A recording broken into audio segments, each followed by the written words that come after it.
நமஸ்காரம்.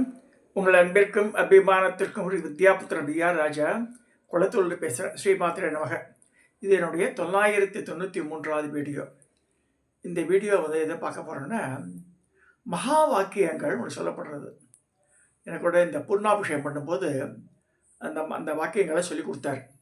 எனக்கு உபதேசம் பண்ணவர். So just I want to share with you. அதோட வாக்கியத்தின் அர்த்தம் என்ன? சபரிமலைக்கு போனாலே தத்துவமசின்னு போட்டிருப்பான். சில கோவிலில் இந்த மகா வாக்கியங்களை உபயோகப்படுத்தியிருக்கா. சபரிமலைக்கு தத்துவமசி அப்படின்னா என்ன அப்படின்னு நமக்கு தெரியணும். அது before going to subject just I want to caution the people. நம்ம கண்ணில் பார்த்துலாம் ஏமாறக்கூடாது. நான் நல்ல காலம் எனக்கு 2-3 தடவை அந்த டெலிவரி, அதாவது பியூட்டிஃபுல் மேட்டு அப்படிப்பட்ட மயில் ஆட்டம் போட்டிருந்தான். ரொம்ப அழகாக போட்டிருந்தேன். ஒன்று வாங்கினா ஒன்று ஃப்ரீன்னு வேறு போட்டு அதை beautiful mat will be delivered by Amazon delivery. இந்த அமேசான் ஆர்டரில் வேறு இதில் 699 ரூபான்னு காமிச்சிருந்தான். But at the time of delivery தான் யூ ஹேவ் டு பேன்னு சொல்லியிருந்தான். சரி, நான் ஆர்டர் பண்ணிட்டேன். ரொம்ப அழகாக இருக்குன்னு பார்த்தா என்னவோ மனசில் ஸ்ட்ரைக் ஆச்சு எனக்கு. அவனை கேட்டேன், இது உள்ள அது இருந்தால சார் நீங்கள் எனக்கே ஜிபே பண்ணுங்க அப்படின்னு சொல்லி இவன் டெலிவரி பாய் சொன்னான். சுல்தான் நான் பேர்.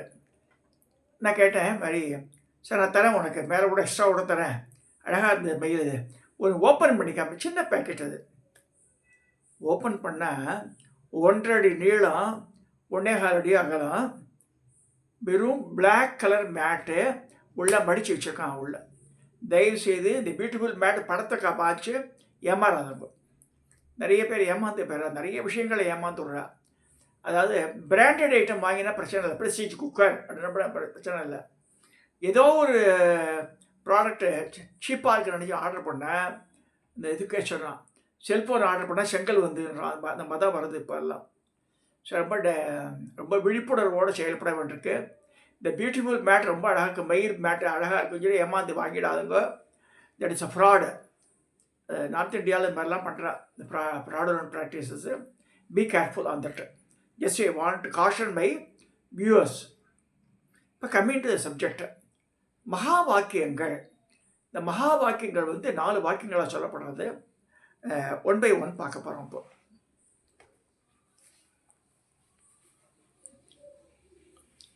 பிரக்ஞானம் பிரம்மா அப்படின்ட்டு விளக்கமுற்ற அறிவே பரம்பொருள்.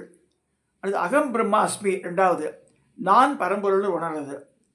தத்துவமசி, அது நீ, அதுவும் ஜீவனாகிய நீயும் ஒன்றே. அயம் ஆத்மா பிரம்மா, இது ஆத்மாவாகிய பரம்பொருள். இதுதான் இந்த 4 வாக்கியங்களை சொல்லப்படுறது. முதல் வாக்கியம் என்ன? பிரக்ஞானம் பிரம்மா அப்படின்னா என்ன? இதனால் பார்க்கிறானோ, கேட்கிறானோ, முகர்கிறானோ, சொல்கிறானோ அது விஞ்ஞானம். பிரம்மா, சந்திரன், இந்திரன் முதலிய தேவர் முதல் எறும்பு வரை ஏகமாய் நிற்கும் சைதன்யம் எதுவோ அது பிரம்மம். அதுவே பிரக்ஞானம் ஆகிய பிரம்மா என்னில் இருக்கிறது என்று உணரணும். அதுதான் பிரக்ஞானம் பிரம்மான்னு சொல்லப்படுறது.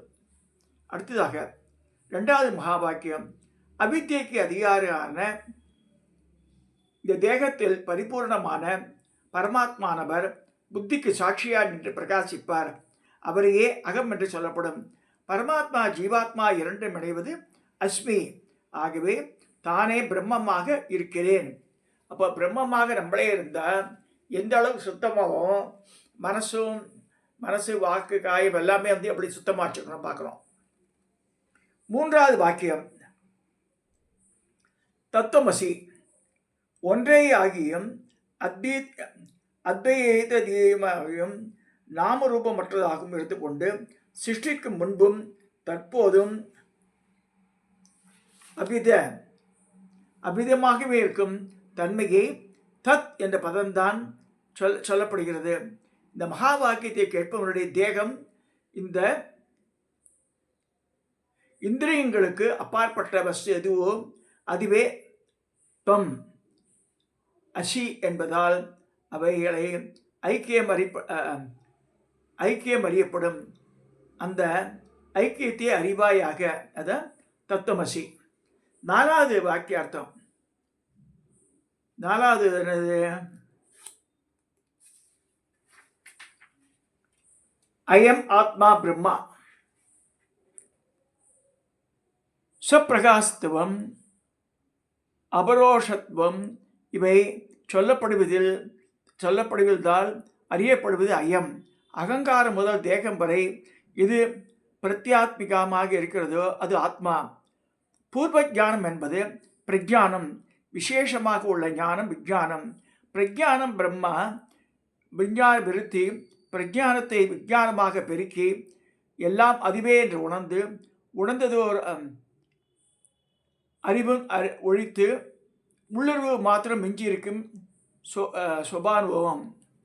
இந்த சுபானுபவமே துரியாதீதத்தில் உள்ளது போல ஜாக்கிர சொப்ன சுஷுப்தி மூன்றிலும் இம்மூன்றும் ஒன்றாக விளங்கும். துரியத்திலும் உறுதியாக உள்ளதென்று திடமுண்டாகி நிச்சயமாக இருப்பதுதான் சித்தாந்தம்.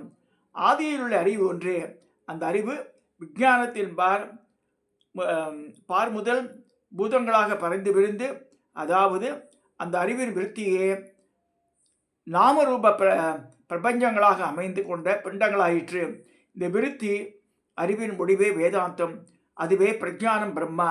இது ஆராய்ந்து அகம் துவம் இதம் நான் நீ அது என்று முப்பொருள்களையும் அறிவதே சித்தாந்தம். ஜகத்குரு ஆதிசங்கரர் இவர்களின் பொருள் எல்லாம் எல்லோரும் அறிய மகாவாக்கிய சித்தாந்த சோஸ்திரம் என்ற அருளி செய்திருக்கிறார். இது 14 ஸ்லோகங்கள் கொண்டது. அதாவது அதனுடைய அர்த்தம் மட்டும் சொல்றார் பாருங்க. ஒரு க்ஷண நேரம் தாம் பிரம்மமாக இருக்கிறேன் என்பது ஆத்ம சிந்தனம் செய்தால் சூரிய உதயம் இருளை அகற்றுவது போல மகா பாதகமான அஜ்ஞானத்தை அது அகற்றும். நீரில் மழை துளி பட்டவுடன் உண்டாகும் குமிழி போல அஜ்ஞானத்தால் மகத்துவம் தோன்றி குமிழி உண்டாகிறது. குமிழியிலிருந்து ஆகாசம் தோன்றுகிறது. ஆகாசத்திலிருந்து வாயுவும், வாயுவிலிருந்து அக்னியும், அக்னியிலிருந்து ஜலமும், ஜலத்திலிருந்து பூமியும், பூமியிலிருந்து தாவரங்களும் உண்டாகின.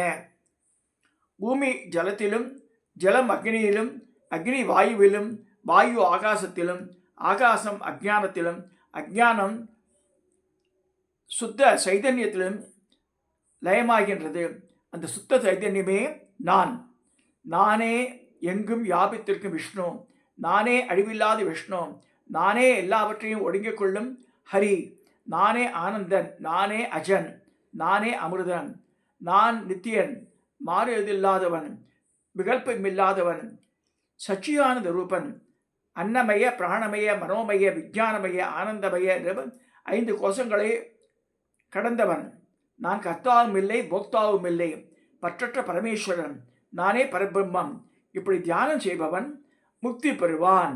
நான் வேறு பிரம்மம் வேறு என்று நினைப்பவன் பிரம்மத்தை அறியாதவன்.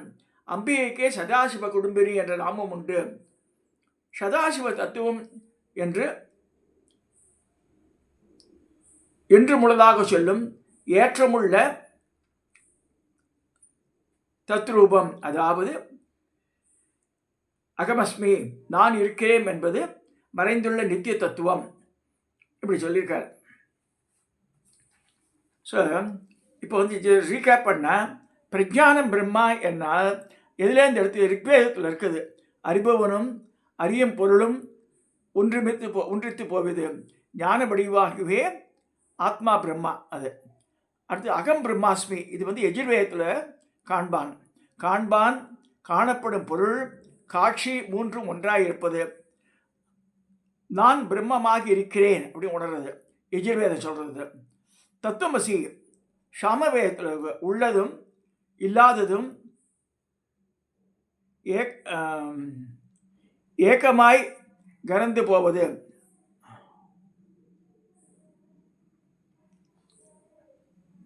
அது நீயாக இருக்கிறாய். இது சாமவேதம். அயம் ஆத்மா பிரம்மா அது எது சொல்லிருக்கு? அதர்வண வேதத்தை சொல்லிருக்கு.